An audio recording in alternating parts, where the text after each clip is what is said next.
আসসালামু আলাইকুম। দর্শক, এই মুহূর্তে জানাবো যে রাজধানী পল্লবী এলাকায় বাংলাদেশ আওয়ামী লীগ, যুবলীগ, ছাত্রলীগ, কৃষক লীগ সবাই মিলে কিন্তু একত্রিত হয়ে তারা বিক্ষোভ মিছিল করছে এবং হরতালের ডাক দিয়েছেন তারা। দর্শক, আপনারা দেখছেন যে বাংলাদেশের অন্তর্বর্তী সরকার ডক্টর মোহাম্মদ ইউনূসের ছবি কিন্তু তারা পুড়িয়ে দিচ্ছে যে অবৈধ সরকার মানি না।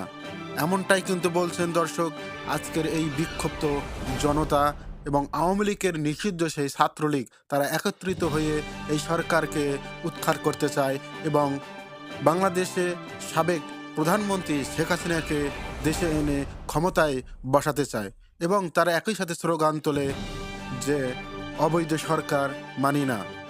অর্থাৎ তারা বলছেন যে বাংলাদেশের যে অন্তর্বর্তী সরকার আছে ডক্টর ইউনূস, ইনি অবৈধ সরকার, একে মানি না, তার পার্লামেন্ট মানি না।